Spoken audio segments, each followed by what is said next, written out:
Sunday, December 23, 1883. At 9 o'clock in the morning, Sri Ramakrishna was seated on the southwest porch of his room, with Rakhal, Latu, M, Horish, and some other devotees. M had now been 9 days with the master at Dakshineshwar. Earlier in the morning, Manomohan had arrived from Kunnagar on his way to Calcutta. Hazra too was present. A Vaishnava was singing. Referring to one of the songs, Sri Ramakrishna said, "I didn't enjoy that song very much. The songs of the earlier writers seem to me to have more of the right spirit. Once I sang for Nangta at the Panchavati. To arms, O man! Death storms your house in battle array. I sang another. O mother, I have no one else to blame. Alas, I sink in the well these very hands have dug." Nangta, the Vedantist, was a man of profound knowledge. The song moved him to tears, though he didn't understand its meaning. Poddolochon also wept when I sang the songs of Ram Prasad about the Divine Mother. And he was truly a great Pandit. After the midday meal, Sri Ramakrishna rested a few minutes in his room. M was sitting on the floor. The master was delighted to hear the music that was being played in the Nahabad. He then explained to M that Brahman alone had become the universe and all living beings. Master,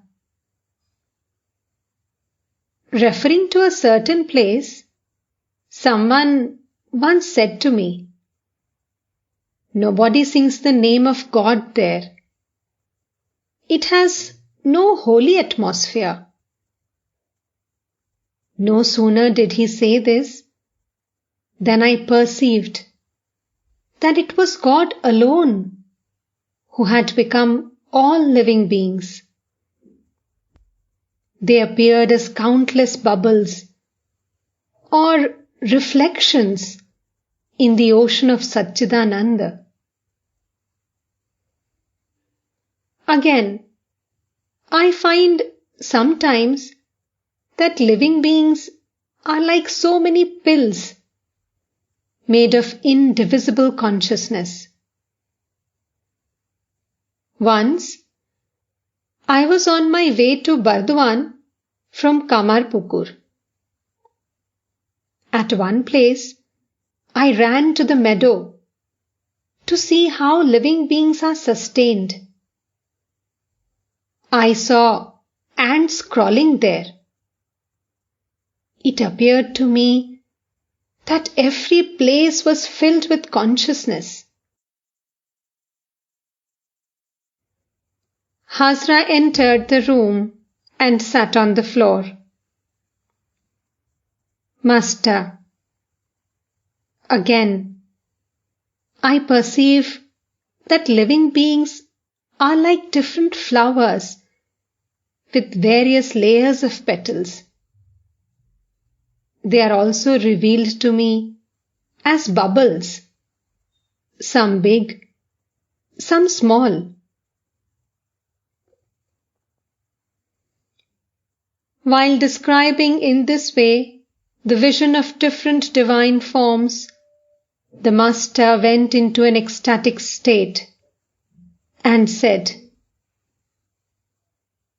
"I have become. I am here." Uttering these words, he went into samadhi. His body was motionless. He remained in that state a long time and then gradually regained partial consciousness of the world. He began to laugh like a boy and pace the room. His eyes radiated bliss, as if he had seen a wondrous vision. His gaze was not fixed on any particular object, and his face beamed with joy. Still pacing the room, the master said, "I saw the Paramhansa, who stayed under the banyan tree, walking thus, with just such a smile. Am I too in that state of mind?"